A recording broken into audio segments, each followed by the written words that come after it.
houve uma diferença de opinião. Nós não temos tempo para explicar aqui, mas houve uma diferença de opinião entre Paulo e Tiago em relação a um item do cristianismo, da evangelização.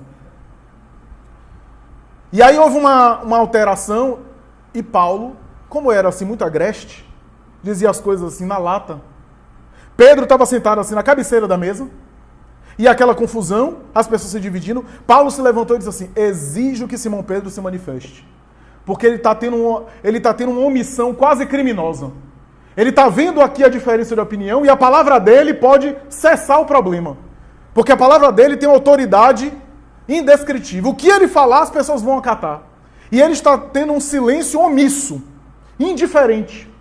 Barnabé, que amava Pedro, começa a chorar. João também fica indignado com aquilo. Alguém começa a dizer: como é que você ousa falar assim a Simão Pedro? Ele é referência de todos nós. Conviveu com o mestre próximo. Começa a falar. E Paulo, com aquele jeito dele, diz assim: nós temos o direito de falar a verdade. E eu quero que ele se manifeste. Sabe por quê? Porque cuidar de doentes aqui na Igreja do Caminho é muito bom. Olha a visão visionária de Paulo. Cuidar dos doentes aqui da Igreja do Caminho é muito bom. Mas se a gente ficar só cuidando de doentes, o evangelho vai morrer. E eu quero que ele se manifeste, porque eu quero levar o evangelho para outras regiões e outros povos. Tiago não queria. Queria só que os judeus fossem evangelizados. Essa era a diferença. E houve uma cisão difícil. Emmanuel disse assim: aquele momento era um momento em que a igreja primitiva cristã poderia se romper. Era um momento clímax. Pedro deixava cair lágrima dos olhos.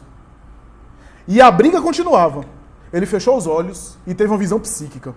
O mundo espiritual colocou um símbolo na sua visão, colocou a cruz. E ele entendeu que precisava se crucificar ali, se humilhar.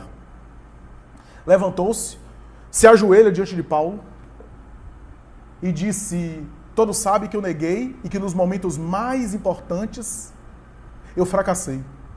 Não quero fracassar de novo. Acredito que haja uma razão e que o irmão Paulo tem razão e tem motivações para falar o que ele está falando. De alguma sorte ele está certo. Mas quem sou eu para opinar? Quem sou eu que fraquejei? E todos sabem que fraquejei no momento mais importante. Aquela atitude humilde deixou todo mundo assim, sem saber o que fazer. Ficou um silêncio. E aí ele se levantou, pegou o evangelho e disse assim: e nessa reunião de hoje, nós iremos ler o capítulo tal. Irmão Paulo, por favor, leia e faça o comentário da noite. Paulo, que era muito duro, nem soube o que fazer. E ali houve uma espécie de apaziguamento dos ânimos e a igreja cristã primitiva não se rompeu.